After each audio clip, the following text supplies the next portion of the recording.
సాయము పరమ దైవ చిత్తానుసారమైన దుఃఖము, దైవ చిత్తానుసారమైన దుఃఖము రక్షణార్థమైన మారు మనసును కలుగుచేయి. రక్షణార్థమైన మారు మనసును కలుగచేయు. ఈ మారు మనసు దుఃఖమును పుట్టించదు. అయితే లోక సంబంధమైన దుఃఖము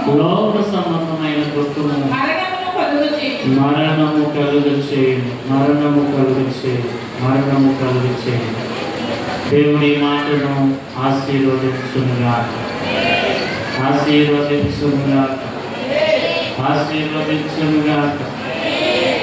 మీరు నన్ను చూచునుగాక, నన్నే చూచునుగాక. మీ తలలు ఎత్తబడునుగాక, బైబిల్ నుంచి మీరు బయటపడునుగాక. మీ బైబిల్లోకి వెళ్తే బయటకు రావాలి. చాలా ఆసక్తిగా ఉంటారు. ఏ వాక్యమో గమనిస్తారు. సంతోషం. కొంతసేపు నా వైపు చూస్తూ మాటలు గమనించారు. అపోస్తలుడైన పౌలు గారు దుఃఖమును గురించిన మాటలు సంఘానికి బోధిస్తున్నారు. దైవజనుడు, సేవకుడు, అపోస్తలుడు, దేవుని చేత పిలువబడిన పౌలు గారు దేవుని సంఘాలను బలపరుస్తూ సంఘము ఎలా ఉండాలి, సంఘము ఎలా సిద్ధపడాలి, సంఘము ఎలా సరిచేయబడాలి, సంఘము వేటిని కలిగి ఉండాలి, ఎలా ఉంటే ఆశీర్వాదము, ఎలా ఉంటే దేవుడు ఆశీర్వదించును అనే మాటలను సంఘమునకు పౌలు గారు తెలియపరుస్తున్నారు. అలా తెలియపరుస్తున్న మాటల్లో ఒక మాట ఈ మాట అయి ఉన్నది. ఈ మాటలోని ఆంతర్యం ఏమనగా సంఘము దైవ చిత్తానుసారమైన దుఃఖము కలిగి ఉండాలి. ఇక్కడ 2 రకాల దుఃఖములను పౌలు గారు తెలియపరుస్తున్నారు. మొదటిది దైవ చిత్తానుసారమైన దుఃఖం, రెండోది లోకానుసారమైన దుఃఖం. చెప్పండి, మొదటిది అందరూ చెప్పండి. రెండవది లోకానుసారమైన దుఃఖం. దుఃఖమును గురించి కొన్ని మాటలు పోయిన వారంలో మనం నేర్చుకున్నాం. ఈరోజు ఏది దైవ చిత్తానుసారమైన దుఃఖం, ఏది లోకానుసారమైన దుఃఖము అనే మాటను మనము నేర్చుకోవాలి. ఏది దైవ చిత్తానుసారమైన దుఃఖం అండి? దేనిని దైవ చిత్తానుసారం అంట? ఏ దుఃఖమును దైవ చిత్తమని చెప్పగలం? ఏది దైవ చిత్తానుసారమైన దుఃఖం? ఎలా మనం చెప్పగలం దైవ చిత్తమని? దేనిని బట్టి మనం చెప్పగలం? అమ్మా చెప్పండి. దైవ చిత్తానుసారమైన దుఃఖం అంటే ఎలా ఉంటుందో, ఆ దుఃఖమని ఎలా గ్రహించగలము? ఇదే దైవ చిత్తమైన దుఃఖమని ఎలా మనం చెప్పగలం? అమ్మా చెప్పండి, ఎలా మనం చెప్పగలం? అపోస్తలుడైన పౌలు గారు అంటున్నారు, సంగమా దైవ చిత్తానుసారమైన దుఃఖము కలిగి ఉన్నాడు. లోకానుసారమైన దుఃఖము మరణము కలుగచేయును. ఏది లోకానుసారం, ఏది దైవ చిత్తం? ఏది లోకమై ఉన్నది? చెప్పండి అమ్మా, ఏది చిత్తము, ఏది లోకానుసారం? లోకానుసారమైన దుఃఖం ఎలా ఉంటుందయ్యా? రాకేష్ చెప్పు. ఏది లోకానుసారమైన దుఃఖం ఎలా ఉంటుంది? లోకానుసారమైన దుఃఖము ఎలా ఉండును? అమ్మా చెప్పండి. అవసరం కొలది వచ్చే దుఃఖము లోకానుసారం. ఇంకా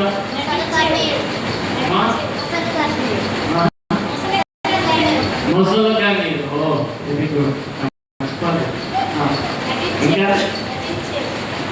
నటించే నటించేది లోక దుఃఖం అంట. ఒకసారి ఒక మనుషుడు బాగా బాధపడుతూ కూర్చున్నా. అతని పేరు ముళ్ళ. చెప్పండి, అతని పేరు ముళ్ళుగా ముళ్ళ. ముళ్ళ అనే మనుషుడు దిగులుగా, బాధగా, వేదనగా కూర్చొని ఏడుస్తున్నా. అతన్ని ఓదార్చడానికి తన స్నేహితుడు వచ్చి ఏంటో అంత బాధపడుతున్నావు, ఏం జరిగింది అని అంటే, నా బాధ నీకేం తెలుసు అన్న. తెలుసుకోవడానికి వచ్చాక నీ స్నేహితుడు కాబట్టి నాకు చెప్పదా ముల్లా అని అడుగుతుంటే ముల్లా చెప్పాడు. ఏమనంటే, నెల రోజుల క్రితమే మా మామయ్య గారు చనిపోయారు. చనిపోతా 2 ఎకరాల భూమిని నా పేరు మీద రాసి చనిపోయారు. నెల రోజుల క్రితమే మా మామయ్య గారు చనిపోయారు. చనిపోతూ 2 ఎకరాల భూమిని ఏం చేశారు? నా పేరు మీద రాసి చచ్చిపోయారు. అప్పుడు వెంటనే స్నేహితుడు అన్నాడు, మంచిగా జరిగింది. మీ మామయ్య గారు నాకు తెలుసు. మీ మామయ్య గారి వయసు 80కి పైనే ఉంటుంది. 80 ఏళ్ళ వయసులో మనుషులందరికీ మరణం.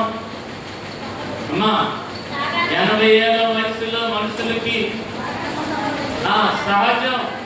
ఏదో ఒక బలహీనత వచ్చింది, చెప్పడం ఎప్పుడు ఏ బలహీనత బయటపడింది. ఇప్పుడు 30 ఏళ్ళకి 40 ఏళ్ళకి అరిగిపోతున్నాయి అంటారు.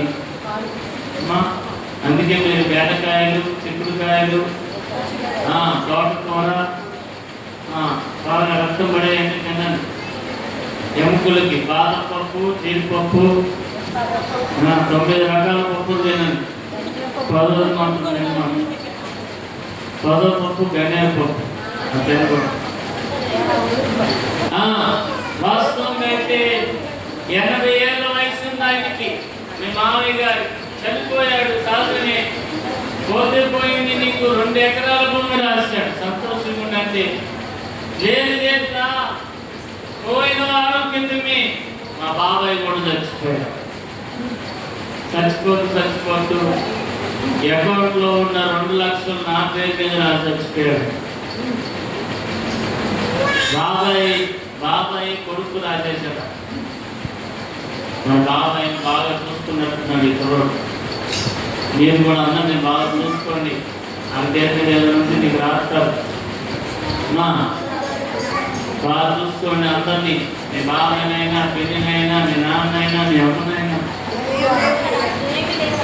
ఆస్తులు రాస్తారు, మీ పేరు పెడతారు. నామిని అకౌంట్కి పేరు పెడతారు, చూసుకో. బాబాయ్ పెట్టారంట ఏమని? అతడే వారసుదని 2 లక్షలు అతనికి వచ్చేసింది. ఆయన మరణించాడు. అప్పుడు అన్నాడు, ఈయన మీ బాబాయ్ కూడా 70 పైనే ఉంది, అందులో తప్పే ఉంది. మరణించాడు, పోతే పోయింది. 2 లక్షలు ఎవరి పేరు మీద రాశాడు? నీ పేరు మీదే. అయినా సరే ఇంకా దుఃఖంగా ఉన్నాడు. మళ్ళీ ఎందుకులా బాధపడుతున్నావు అంటే, 2 రోజుల క్రితమే మా తాత చచ్చిపోయాడు. ఆయనకున్న ఇల్లు మనవడిగా నాకు రాసి చచ్చిపోయాడు. 2 రోజుల క్రితమే చచ్చిపోయాడు మా తాతయ్య. మనవడిగా నాకు రావాల్సిన ఇల్లు నాకు రాసి చచ్చిపోయాడు. ఇంకెందుకు రాయడుతావు అని అంటే, లేదు నా బాధ నీకేం తెలుసని ఏడుతున్నా. ఇంకా బోరుని ఏడుతున్నాడు. అప్పుడు స్నేహితుడు, ఎందుకు నాకు ఏడుపు అర్థం కాదు, నా బాధ నీకేం తెలుసా అంటాడు. ఇంకేం రా. ఒక ఆయనేమో 2 ఎకరాలు రాశాడు, ఒక ఆయనేమో 2 లక్షలు ఇచ్చాడు. నీ తాత ఏమో ఇల్లు ఇచ్చేశాడు. పోతే పోయారు. నీకేం జరిగింది? మేలే జరిగింది. ఆస్తి వచ్చింది, చక్కగా తిని తాగి భార్య బిడ్డలతో ఉండడానికి. లేదని ఏడుతున్నాడు. ఇంకెందుకు ఏర్పడితే మరలా నాకు రాసిచ్చి చచ్చిపోయే వాళ్ళు ఎవరు లేరు. నాకు ఆస్తి రాసిచ్చి చచ్చిపోయే వాళ్ళు ఇంకెవరు లేరని ఏడుస్తున్నాను అంటారు. అంటే అర్థమైతే ఆయన ఏడుపుకి ఇంకా చచ్చిపోయి ముందు ఆస్తి రాసేవాళ్ళు ఎవరు లేదనే బాధ అంటారు. అంటే ఇప్పుడు ఎవరెవరు చచ్చిపోయి ఏం చేయాలి? చచ్చిపోతే బాగుంది. లోక సంబంధమైన దుఃఖం ఇలాగే ఉండును. లోక సంబంధమైన దుఃఖము మరణకరము. దాన్ని ఆశించి దీన్ని ఆశించి దుఃఖపడతామని ఇది కాదండి. దేవుని పిల్లలకు, దేవుని ప్రజలకు, దేవుని సంఘమునకు దైవ చిత్తానుసారమైన దుఃఖము కలుగునుగా. దైవ చిత్తానుసారమైన దుఃఖములో దేవుని సంఘము నిలుచునుగాక. లోక సంబంధమైన దుఃఖముగా ఇదంతా వ్యర్థమైంది. చాలా మంది బాధపడుతూ కనపడతారు, కన్నీరు కారుస్తారు, కానీ వాళ్ళు ఏమాత్రం కూడా దైవ చిత్తము కనపడదండి. ఒక్కోసారి వాక్యం ఉన్నప్పుడు గొల్లుమని ఏడుస్తారు, ఆరాధన జరిగేటప్పుడు గొల్లుమని ఏడుస్తారు, ప్రార్థన చేసేటప్పుడు ఏడుస్తారు. కానీ దైవ చిత్తమేనా? నీ కన్నీరు దైవ చిత్తమేనా? నీ దుఃఖము దైవ చిత్తమేనా? ఒకవేళ లోక సంబంధమైన దుఃఖం అయితే మరణమునకు నడిపించును. దైవ చిత్తం అయితే నిన్ను ఆశీర్వదించు. చప్పట్లు కొడుతూ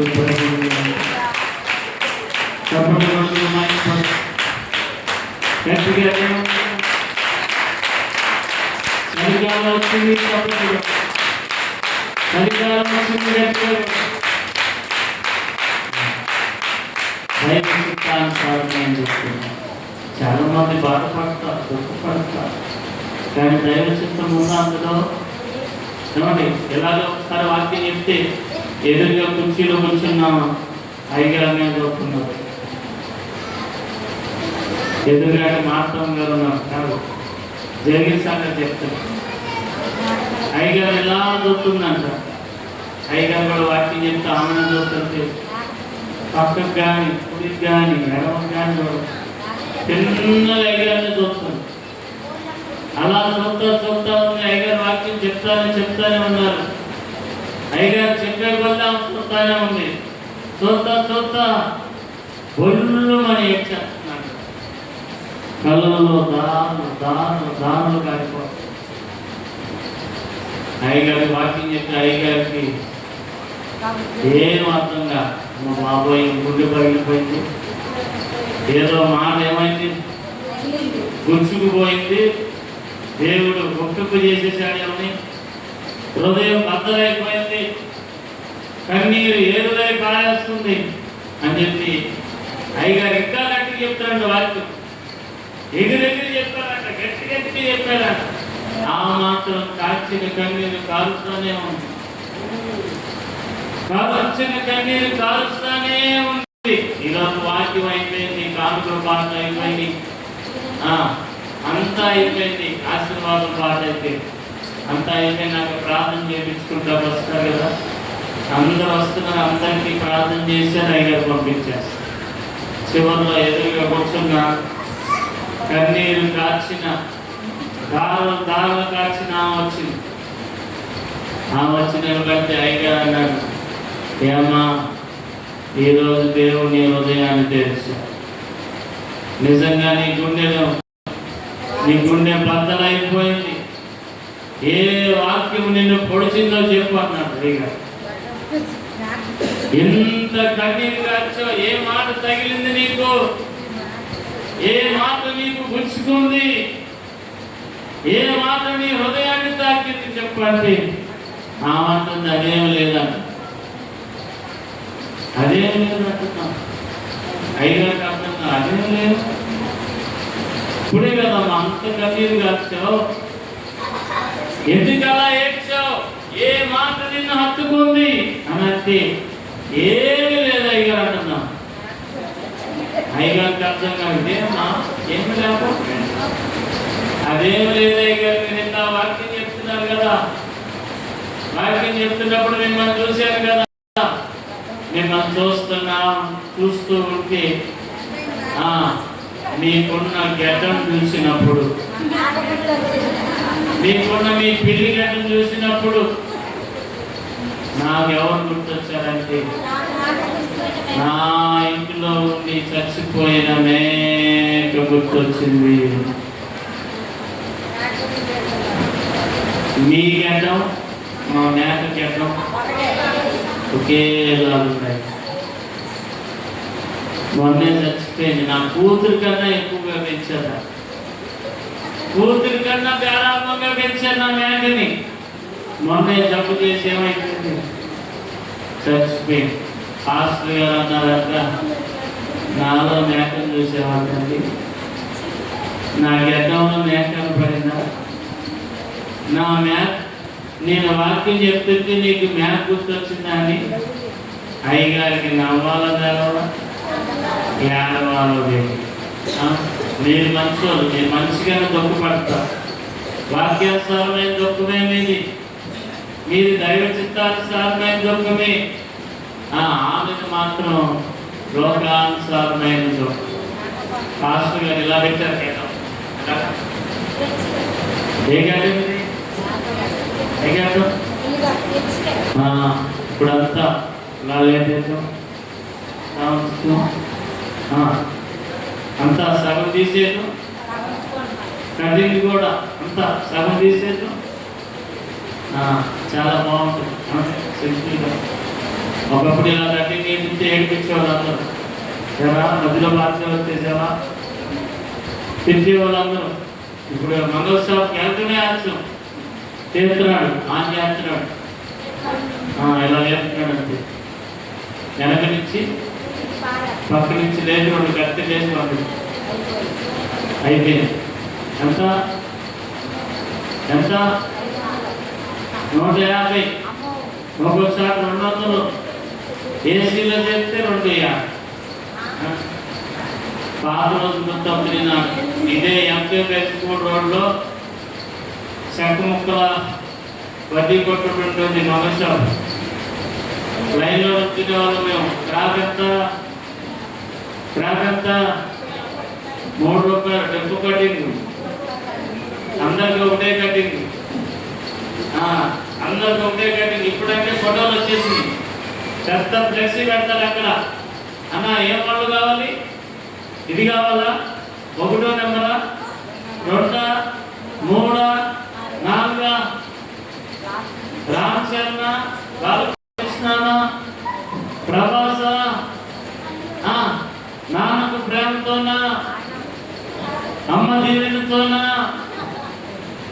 నేనంత ఆశీస్సులతోనా ఉందా కటింగ్. ఇంకా రాదు, మంచి కటింగ్ చేయించుకోగా దేవుడు ఆశీర్వదించుగా.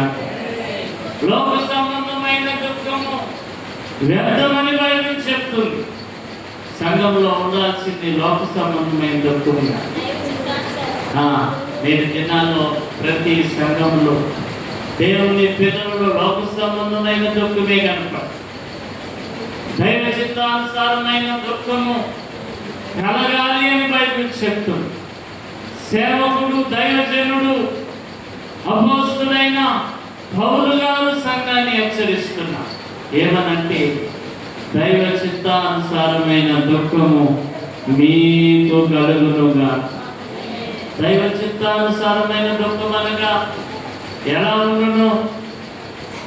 ఏది దైవ చిత్తానుసారమైన దుఃఖము? ఎలా మనం గుర్తించగలము? ఏది దైవ చిత్తానుసారమైన దుఃఖము? ఎలా మనం చెప్పగలము అని అంటే మరొకసారి అవసరాన్ని చదువుతాం. దైవ చిత్తానుసారమైన దుఃఖము రక్షణార్థమైన మారు మనసునిచ్చును, మారు మనసునిచ్చును, మారు మనసునిచ్చును. కృపాసాగర్ మారు మనసునిచ్చును. రాకేష్ మారు మనసునిచ్చును. రాకేష్ మారు మనసు. చంద్రబాబు అసలు ఆయన మాట్లాడుతూ దైవ చిత్తానుసారమైన దుఃఖము, రక్షణార్థమైన మారు మనసు. దైవ చిత్తానుసారమైన దుఃఖం అనగా అందులో ఏముంటుందంటే, 1 రక్షణ, 2 మారు మనసు ఉండను. చప్పట్లు కొడుతూ దైవ చిత్తానుసారమైన దుఃఖం అనగా రక్షణ, మారు మనసు ఉండను. దీనిని దైవ చిత్తానుసారమైన దుఃఖం. ఉందా ఈ దుఃఖము బైబిల్లో? కలిగిన ఎవరికైనా ఈ దుఃఖము, దైవ చిత్తానుసారమైన దుఃఖములో ఎవరైనా ఉన్నారా? దైవ చిత్తానుసారమైన దుఃఖమును ఎవరైనా కలిగి ఉన్నారా బైబిల్లో? ఉన్నారని ఎవరైనా? మా చెప్పండి, 3 పేర్లు చెప్పండి. ఇక్కడ నేను రాసుకున్న పేర్లు కరెక్ట్గా మీరు చెప్పగలిగితే 50 రూపాయలు కోపం. చెప్పండి. దైవ చిత్తానుసారమైన దుఃఖము ఎవరు కలిగి ఉన్నారు బైబిల్లో? అమ్మా, దైవ చిత్తానుసారమైన దుఃఖం, దైవ చిత్తానుసారమైన దుఃఖం ఎవరు కలిగి ఉన్నారు? ఎస్తేరు, ఇంకా దావీదు, ఇంకా యోబు. అందరూ చదువుకుంటే కరెక్ట్గానే చెప్పారులే కానీ తీయండి, బైబిల్ తీయండి. 1 రాజుల గ్రంథం 28వ అధ్యాయం 27, 28.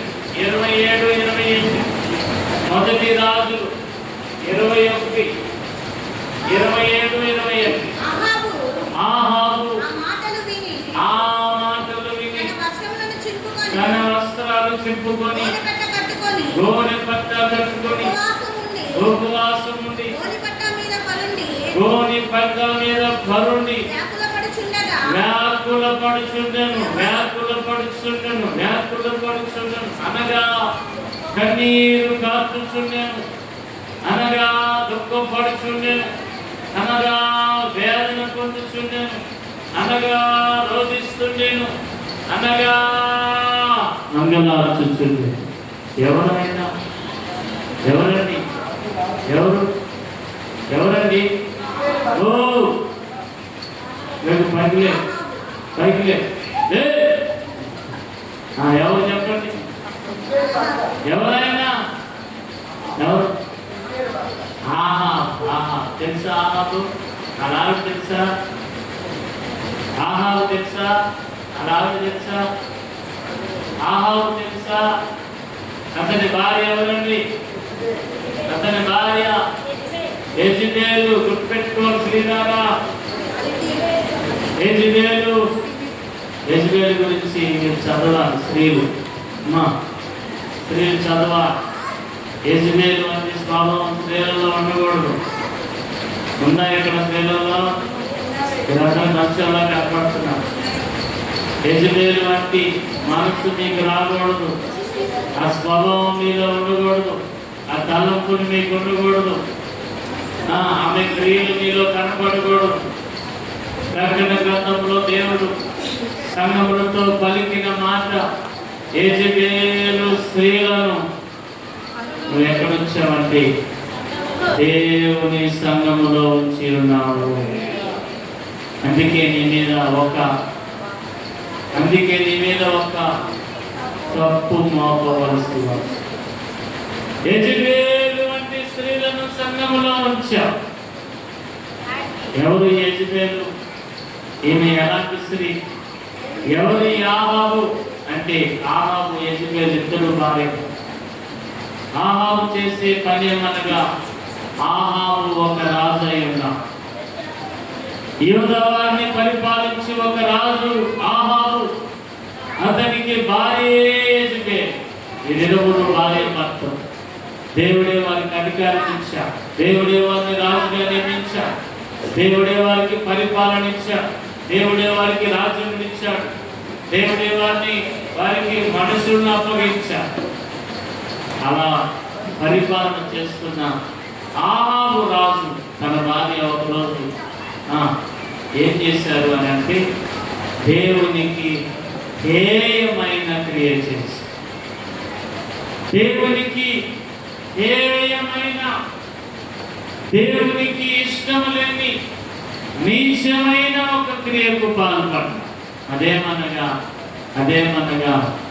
నాబోతు అని నిరపరాధి, నాబోతు అని ఒక నమ్మకస్తుడు, నాబోతు అనే ఒక అమాయకుడిని ఇరువురు కలిసి ఏం చేశారంటే చంపివేశారు.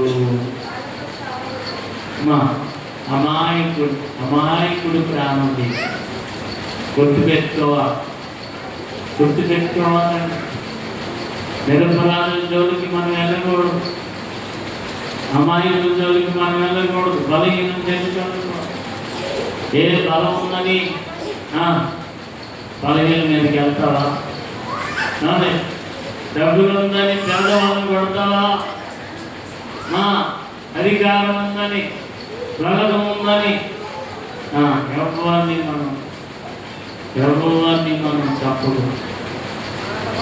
ప్రతి క్రియను ఎవరు చూస్తున్నారనగా దేవుడు చూచును. చప్పట్లు కొడుతూ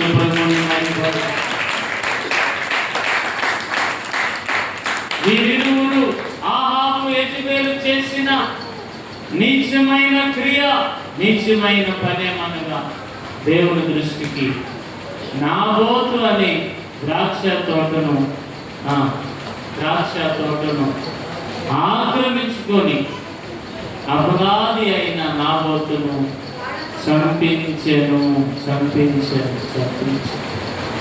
జరిగిన విషయం ఏంటంటే ఆహాబు రాజుకి అనేక ఆస్తులను తన ఆస్తికి ఆనుకొని ఒక ద్రాక్ష తోట. ఆ తోట ఎవరిదనగా చెప్పదందరూ నాబోతు అనబడిన మనుషుడిది. ఆహాబు రాజుగా పరిపాలిస్తున్న తరువాత మనకి ఆనుకొని ఉన్న ద్రాక్ష తోటను ఇమ్మని నాబోతుని అడిగాడు. అతను అన్నాడయ్యా, అది నాది, తరతరాలుగా వస్తుంది, మా పితరుల నుంచి తల్లిదండ్రుల నుంచి వారసత్వంగా వస్తుంది. నేను దానిని అమ్మనే అయ్యా, నేను దానిని మీకు ఇవ్వలేను. అది నా పితరుల స్వాస్థ్యము, అది నేను ఉంచాలని అనుకుంటున్నా. అమ్మడానికి నాకు మనసు లేదంటే దురాశపడి అసూయపడి దౌర్జన్యం చేసి తన యొక్క ద్రాక్ష తోటను దొంగిలించెను. తన అధికారాన్ని ఉపయోగించి భార్యాభర్తలు అమ్మమ్మని అడిగితే అమ్మలేదన్నందుకు ఆహాబు రాజు ఏం చేశాడంటే మూతి ముడుచుకొని ఇంట్లో కూర్చున్నాడు. వెంటనే భార్య వచ్చింది. ఏమని? భార్య వచ్చి ఎందుకు అలా ముడుచుకొని కూర్చున్నావు?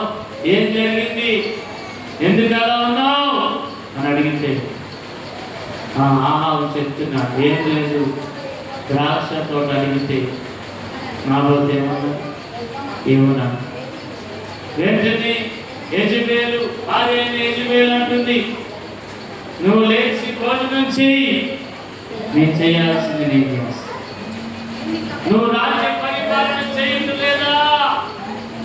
నువ్వు రాజ్యానికి రాజు కాదా? అధికారం నీకు లేదా? బలం నీకు లేదా అని గద్దించి అన్యాయపు సాక్షులు పెట్టి, అన్యాయపు మనుషులను పెట్టి అతన్ని కొట్టి చంపి ద్రాక్ష తోటను దొంగిలించాను. యెజెబెలు స్త్రీ మగవారి కన్నా స్పీడ్ అయింది. దేవుని పిల్లలు గమనించి, ఒక స్త్రీలు చాలా బలవంతులు ఉంటారు, జ్ఞానం కలిగిన ఉంటారు, తెలివిగా మీ జ్ఞానము, తెలివి, వివేకము దేవునిలో నిలుచునుగాక. వ్యర్థమైన ఆలోచనలు స్త్రీలు మీరు నిలబడ, మీ ఆవేశము, మీ తలంపులు, మీ జ్ఞానము దేవునికి ఇష్టమై ఉండడుగా. జ్ఞానవంతురాలు తన ఇల్లు కట్టుకో, నీళ్ళు నువ్వు కట్టుకో, నీళ్ళు నువ్వు కట్టుకో. వెంటనే భర్తను భయపెట్టింది, సాక్ష్యాలు పెట్టింది, అమాయకు నీ ప్రాణం తీసింది. ఈ ఆడవాళ్ళు ఒక్కోసారి మంచిగానే ఉంటారు, తేడా వస్తే మీరందరూ మంచోళ్ళు. ఫ్రీ బస్సులు ఎక్కుతున్నారా?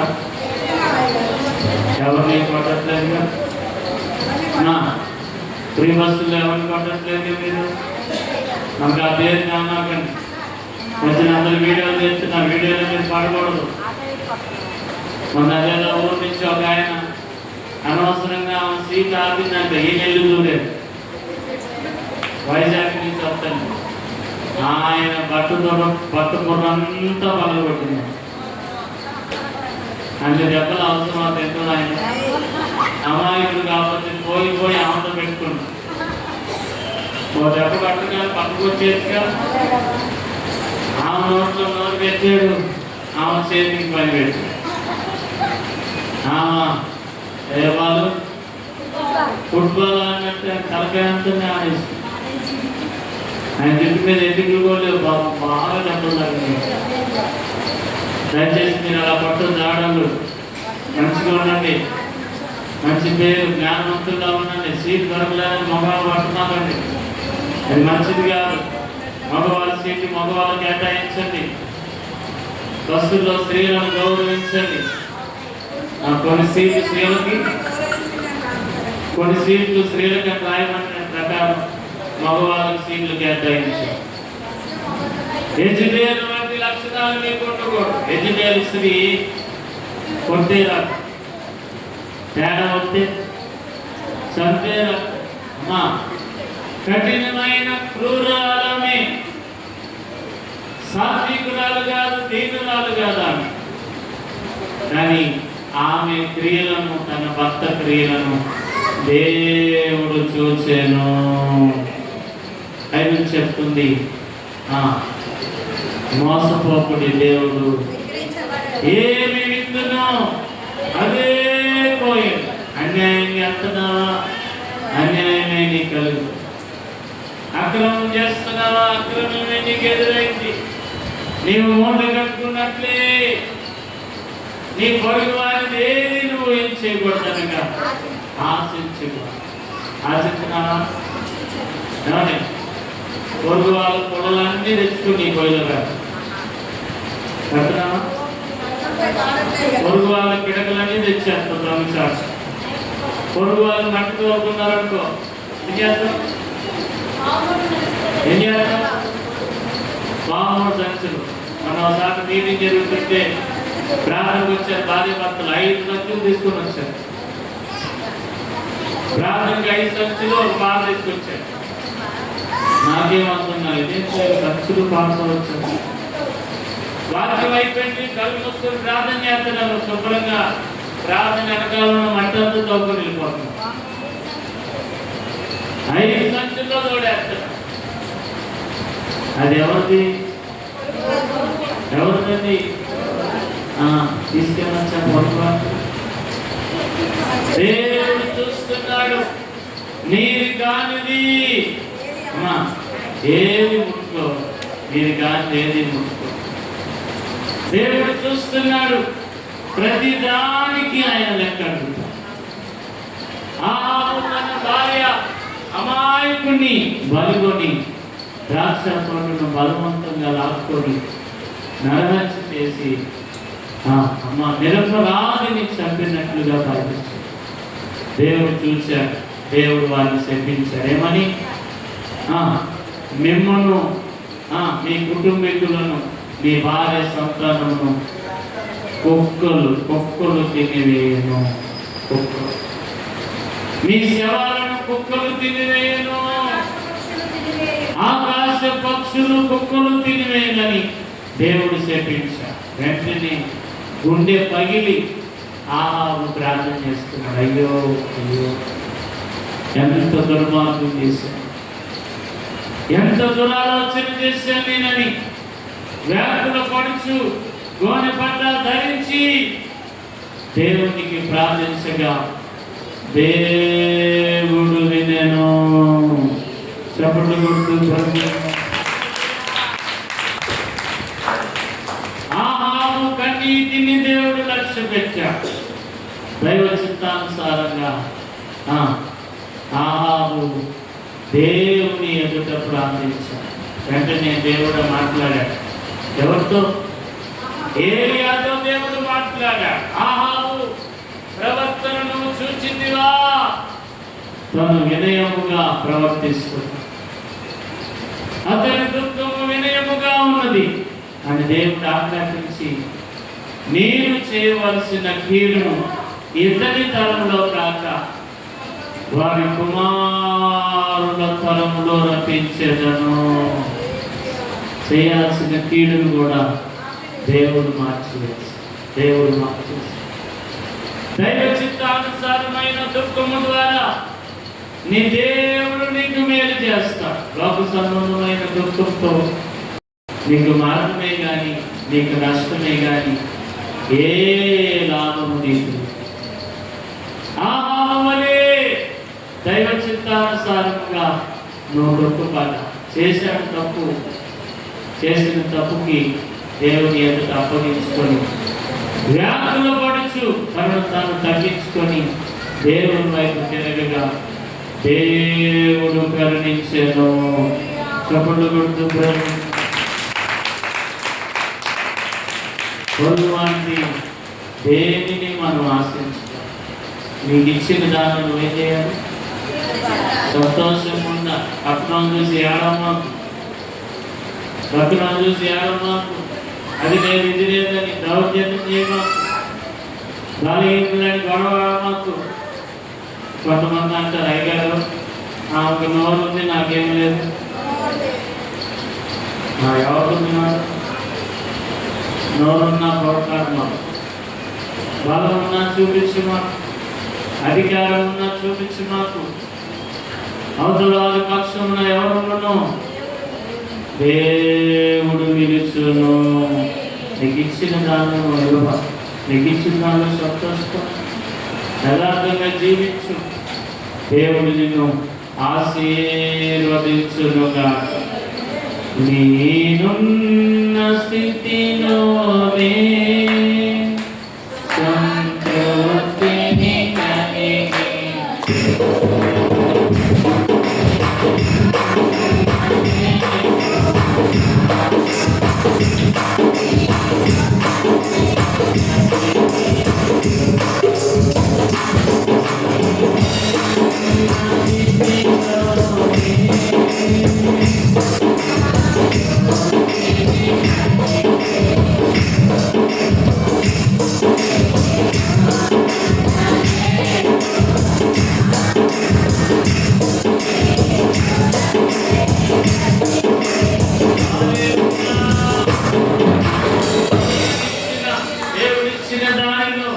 దేవుడిచ్చిన దానిలోని నువ్వు ఆనందించాలి, తృప్తి కలిగి జీవించాలి. అదే నీకు ఆశీర్వాదం లేదు. కాదని ఆహాబు వలె యెజెబెలు వలె ఆశపడి దురాశపోయి ఒకసారి బస్సు ప్రయాణం జరుగుతుంది. బస్సులో ప్రయాణికులు అందరూ ఉన్నారు. కానీ ఒక సీట్ దగ్గర ఒక సూట్ కేసు మాత్రం ఎవరిని కానట్టు ఉండిపోయింది. బస్సులో అనేక మంది ఉన్నారు కానీ ఆ సూట్ కేసు మాత్రం ఎవరిని కానట్టు. వెంటనే ఒక మనుషుడు మనసులో అనుకున్నాడు, ఏమన్నా తెలుసా, ఎదల స్టాప్ వస్తుంది, ఆ స్టాప్ వచ్చినప్పుడు ఆ సూట్ కేసు ఏం చేయాలి, తీసుకొని దిగిపోవాలనుకున్నా. ఇతనికి వచ్చిన ఆలోచనే మరొక అతనికి వచ్చింది. అతను కూడా ఆలోచన చేస్తున్నా, ఈ సూట్ కేసు ఎవరిది కానట్టు. దిగేటప్పుడు ఏం చేయాలి, తీసుకెళ్ళిపోవాలని ఆలోచన. స్టాప్ రానే వచ్చింది, బస్సు ఆగనే ఆగింది. వెంటనే తలంపులు వచ్చిన ఇద్దరు ఒకేసారి పట్టుకున్నారంటే సూట్ కేసు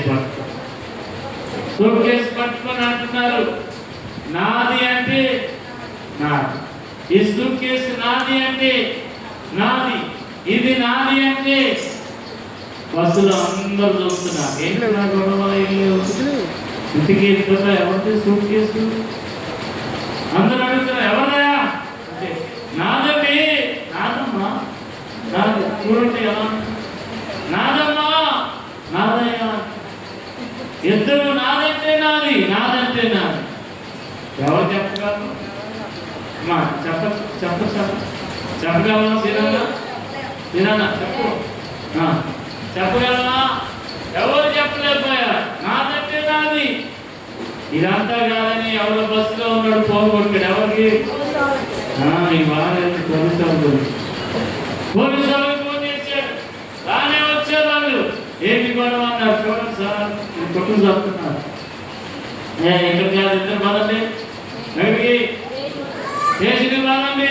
స్టేషన్కి బాధండి తీసుకెళ్తే ఇప్పుడు చెప్పట్లా కొద్దిగా కడుపులో భయం మొదలైన ఇద్దరు అంటున్నారు నాది సార్ అంటే నాది సార్ నాది సార్ అంటే నాది సార్ చెప్పే చెప్పడా అంటే లేదు సార్ నాది నాది అని ఏముంది ఇందులో ఏముంది ఇందులో ఏముంది ఇందులో అని కానిస్టేబుల్ ఓపెన్ చేయవా అంటే వెంటనే సూట్ కేసు ఓపెన్ చేయగా అందులో 2 చేతులు 2 కాళ్ళు ఒక తలకాయ. ఎప్పుడైతే సూట్ కేసు తెచ్చారో 2 కాళ్ళు 2 చేతులు తలకాయ మిగిలింది ఏమైంది ఇప్పుడు చెప్పండి ఎవరిది? ఇప్పుడు చెప్పండి ఎవరిది? ఎవరిది? ఎవరిది? నీకు నాది మాత్రం కాదు సార్. దీనికి నాకు ఏ సంబంధం లేదు. ఇందాకే కదా నాదంటే దండం పెట్టుకో. నేనందులో ఏ డబ్బులో ఏ బంగారమో ఏ వస్తువులో విలువైన ఉంటాయి అనుకోని నాదన్నా కానీ ఈ చేతులకి కాళ్ళకి ఈ తలకాయకి నా సంబంధం లేదు. లేదు మీ ఇద్దరికి సంబంధం చెప్పాలని తీశారు బయట కాదు. తీసినా సరే ఆమెలో నిజం సార్ మీరు చదివినా సరే మాకు మాత్రం సంబంధం లేదే చూసారని. కానీ దానిని ఆశిస్తే శిక్ష తప్ప శిక్ష తప్ప శిక్ష తప్ప. ఏదో ఎవరు చూడట్లేదు అనుకుంటావు. నొక్కేస్తున్నావా నొక్కేస్తున్నావా నన్ను ఎవరు చూడట్లేదు అనుకుంటున్నావా? ఎవరు చూస్తున్నారు? దేవుడు చూస్తున్నాడు. శిక్ష తప్ప శిక్ష తప్ప శిక్ష తప్ప.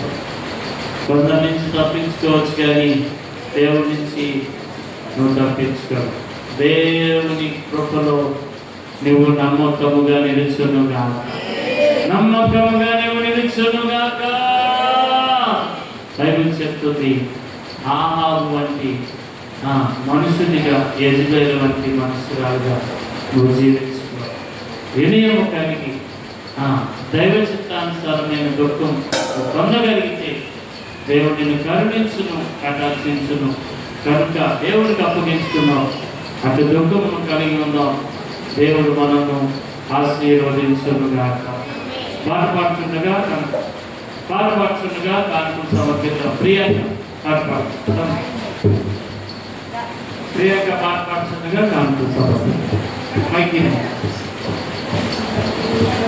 కానుకల సమర్పణ ప్రియంగా పాడుతుండగా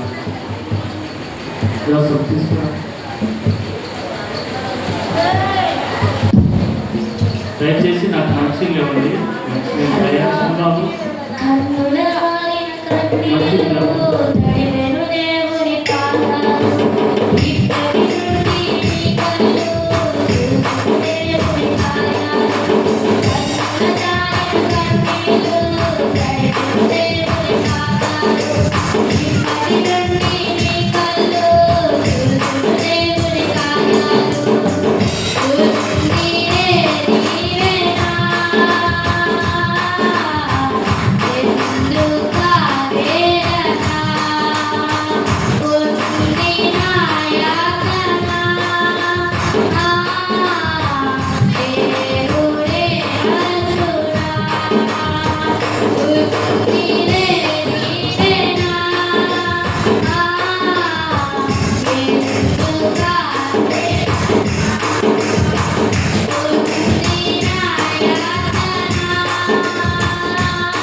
ప్రార్థన చేసుకుందాం. దానికి ముందు చిన్న ప్రార్థన.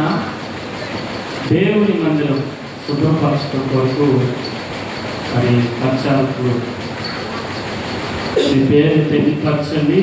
2 వారాల నుంచి మనం మర్చిపోతున్నాం. వచ్చే 2 వారాలు పరిచయం చేయవాలి. ప్రేరేపణ కొలది మీ పేరు తెలియపరచాలి. మీరు చిన్నవాళ్ళ ఒక్కరు కావాలి.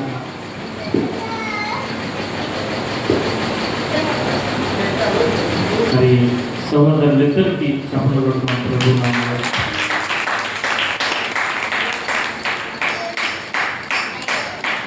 మనం ఇవన్నీ ఒకసారి తీసి తుడిచేసి మనం ఈ పెద్ద ఏమీ కట్టిన పర్లేదు, తుడిచి చుట్టూ ప్రతి వచ్చే 2 వారాలు మరి వాళ్ళందరూ కూడా పరిసరికి నిలబడ్డారు. ఆ తర్వాత వారాలకి నేను కూడా వారు ఎలా అయితే ప్రేరేపణతో ఉంచారో మీరు కూడా అలాగే పనిచేయాలి.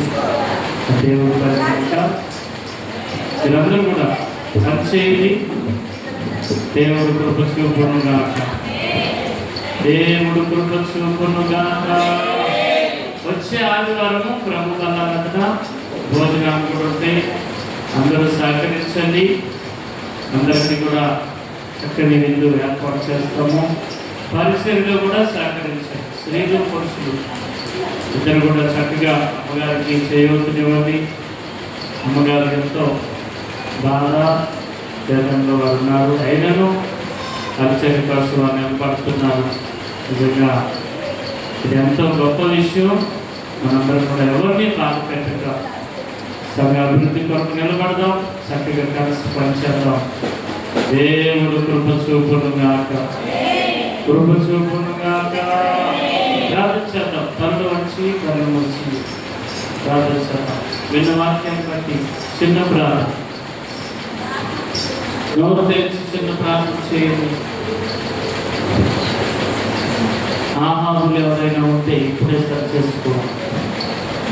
యజమేలు ఎవరైనా ఉంటే ఇప్పుడే సరిచేయబడ దైవ చిత్తానుసారమైన దుఃఖంలోనికి రావాలి. సగమా లోకానుసారమైన దుఃఖము మరణము, అది మరణము, అది మరణము. దైవ చిత్తమైతే దేవుని కృప కలుగును, దేవుని కృప కలుగును, మేలు జరుగును, కీడు కొట్టివేయబడును, శాపము విడుదల. దేవుడు అనుగ్రహించు. ఇప్పుడే ప్రార్థించేద్దాం. ఒకవేళ ఆహారంలో నేను ప్రవర్తించేవా, ఇక్కడి నుంచి అయినా దేవుని సన్నిధిలో ఒప్పుకో. పూర్వాన్ని జోగులించావా, ఇక్కడి నుంచి అయినా ఒప్పుకో. దేవా ఇక్కడి నుంచి నాయన నేను విడిచిపెడతాను. ఆయన అన్యాయం సొమ్ము నా కొద్దు, అక్రమం నా కొద్దయ్యా. అయ్యా నా కొద్దు నాయన, మోసం నా కొద్దయ్యా. అయ్యా నిలిచింది చాలు. దేవా నిలిచింది చాలు. ప్రార్థించడం మహోన్నతుడా, జీవం కలిగిన దేవా, అయ్యా నీ పరిశుద్ధ నామములో, నీ కల్వరి నామంలో, నీ కృపా నామములో ఈ 3వ ఆరాధన క్రమాన్ని అయ్యా మీరు గణపరిచి అయ్యా ఘనముగా మీరు జరిగించారు నాయన. అయ్యా నీ విధమైన మమ్మల్ని అందరినీ సమకూర్చారు, వాతావరణం అనుకూలపరిచారు నాయన. అయ్యా టీవీల్లో అన్ని చోట్ల వార్తలు, సోషల్ మీడియాలో ఒకటే వార్తలు అయినా భయంకరమైన తుఫాను రాబోతున్నారు. అయ్యా ఈ ఆదివారం మా పట్ల కృప చూపారయ్యా. నేను ఆరాధించుకునే భాగ్యం ఇచ్చారు ఆయన. అయ్యా మీరు కృప చూపారయ్యా. ఆ తుఫాను ప్రభావం నుంచి అయ్యా మనుషులందరినీ తప్పించును గాక, ప్రాణ నష్టం నుంచి మీరు విడిపించును గాక, కాపాడును గాక. కృప చూపండి. ఈ మాటలు మేము నేర్చుకున్నాం నాయన. నిజమే నాయన, దైవ చిత్తానుసారమైన దుఃఖము మాలో ఉండాలయ్యా. దేవా మాలో ఉండాలి, దేవా మాలో ఉండాలి. అతి మనసును దయచేయండి.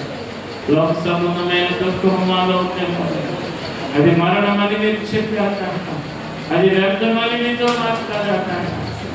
అయ్యా మీరు మాట్లాడారు దేవా. అయ్యా అది నాశనానికి నడిపించున్నాయా. తనను కాని నాయన దానిని ఆశించి నాయన అయ్యా వారు చిక్కబడ్డారు నాయన. మేము కూడా అందులో చిక్కబడతాము నాయన. కానీ నాయన విడుదల కలుగును గాక, అతి స్థితి రాకుండాను గాక, మమ్మల్ని మేము సరి చేసుకుందుము గాక, అప్పగించును గాక. కృప చూపారు. వాక్యాన్ని మన హృదయంలో తలుపు చేసి నీ చిత్తంలో నడిపించు. ఈ వారం పరిచయాలు దీవించండి. రాకపోకలను తోడుగా ఉన్నది నాయన. ఇంతబడిన కానుకలు దీవించండి. వారి కష్టాన్ని, వారి వ్యాపారమును, చేతి పనులను, ఉద్యోగాలను, వారి వాహనాలను అయ్యా వారి కష్టమును మీరు దీవించును గాక. వారి పరిచయను ఆశీర్వదించండి నాయన. అయ్యా మీరు ఆశీర్వదించండి. దైవజనులు జ్ఞాపకం చేసుకోండి ఆయన. ముగ్గురు సేవకురాలు నీ పరిచయంలో ఉంచారు నాయన. అయ్యా దైవజనులు బొత్సయ్య గారిని మీరు పిలుచుకున్నారు అయ్యా. విడవని కుటుంబాన్ని మీరు ఆదరించండి నాయన. అమ్మగారి బిడ్డను మీరు ఆదరించండి అయ్యా, ఆదరించండి అయ్యా, ఆదరించండి దేవా, మీరు ఆదరించను గాక. వారి పరిచర్యను, వారి సేవను నాయన, వారి బిడ్డలను మీరు ఆశీర్వదించను గాక. కృప చూపండి. వారి పరిచర్య అంతా ఘనంగా జరిగించి వాతావరణం అనుకూలపరచండి. నీ చిత్తంలో నడిపించారు. మనందరం చేతులు ఎత్తి ప్రార్థించేద్దాం. బలహీనుల కొరకు ప్రార్థించేద్దాం. పూర్ణ గారి కొరకు ప్రార్థించేద్దాం. పూర్ణ గారికి, వారి కుమార్తెకు, వారి మనవరాలకి మంచి ఆరోగ్యం ఇవ్వాలని ప్రార్థించేద్దాం. నాగమణి గారి కొరకు ప్రార్థించారు. నాగమణి గారి కొరకు ఆమెకు క్యాన్సర్ అనే కణితి ఉందని చెప్పారు. దేవుడు స్వస్థపరచాలని. బాలస్వామి అనే అతను కూడా క్యాన్సర్ అని చెప్పారు. దేవుడు వారిని ఆపరేషన్ చేయబోతున్నారు. దేవుడు వారిని స్వస్థపరచాలని సాక్షిగా వెంకటరమణ ప్రార్థించారు. బలహీనుల కొరకు బేబీ, గుడివాడ పట్టణంలో బేబీ కొరకు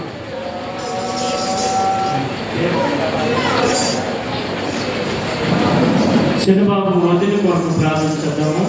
చిన్నబాబు వదిలికి తనలో నీరు వచ్చినట్టు చెప్పారు. ప్రార్థించడం. వారి కుమార్తె మెస్సీకి కూడా ఆరోగ్యం దేవుడి వారిని ప్రార్థించేద్దాం.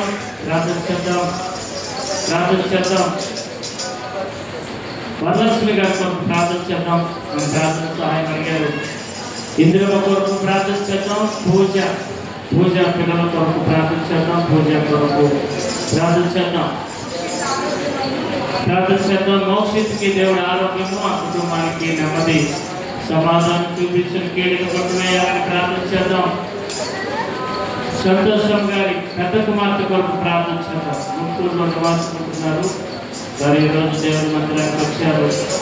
వారికి దేవుడు మంచి ఆరోగ్యం, మరి పిల్లలు నిత్యము కష్టపడతారు, వారి కుటుంబాలు నిత్యము పనిచేస్తారు. దేవుడు వారి పనిని కష్టాన్ని ఆశీర్వదించునుగా. కానీ ప్రార్థించేద్దాం అందరి కొరకు, పెద్దల ఆరోగ్యం కొరకు ప్రార్థించేద్దాం, చిన్న కుటుంబం కొరకు ప్రార్థించేద్దాం, సీను తమ్ముడు సీను మరదల కొరకు ప్రార్థించారు.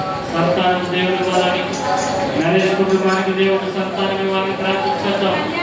ప్రేమ వివాహం జరగాలి, ప్రియాంక వివాహం జరగాలి, యవనస్తుల వివాహం కొరకు ప్రార్థించేద్దాం, కళ్యాణ ఆరోగ్యం కొరకు ప్రార్థించేద్దాం, వాళ్ళ తల్లిదండ్రులకు ఆరోగ్యం కొరకు, పెద్ద సమయం ఆరోగ్యం కొరకు, వ్యాపార స్థలాలకు కాపుదల,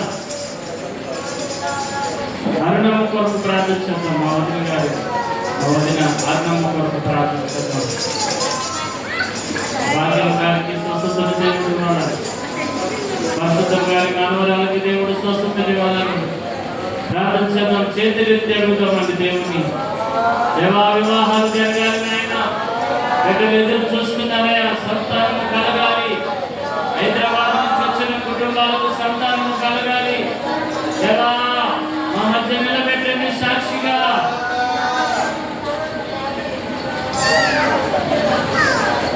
చిరుబాబు ఆరోగ్యం కొరకు ప్రార్థించేద్దామండి, ప్రార్థించేద్దాం. 10వ తరగతి చదువుతున్న పిల్లల కొరకు ప్రియాంక, లిల్లీ, దివ్య, కళ్యాణ్ ప్రార్థించేద్దాం. 10వ తరగతి మంచి మార్కులు.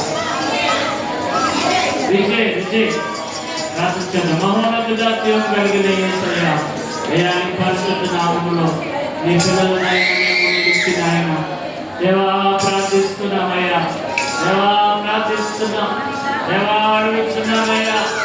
ఇప్పుడే నాయనా అయ్యా మీ గాయపడిన హస్తము, మీ కల్వరి మహిమ, అయ్యా మీ బలమైన బాహుబలము ఇప్పుడే నాయనా అయ్యా ప్రార్థించిన వారిని అయ్యా స్వస్థపరచును గాక, బలపరచును గాక, అయ్యా వినిపించును గాక, అయ్యా మీ అద్భుతములు చేయును గాక, కార్యములు జరుగును గాక, సాక్షిగా నిలబెట్టును గాక, సాక్షిగా నిలబెట్టును గాక, సాక్షిగా నిలబెట్టును గాక.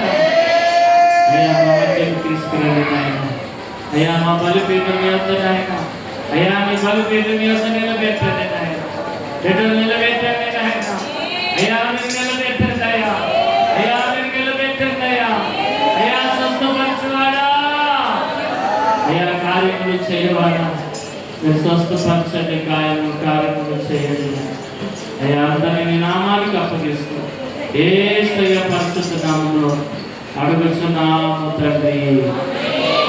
ఆశీర్వాదం తీసుకున్నాం, దేవుని ఆశీర్వాదం కైగరిస్తున్నాం.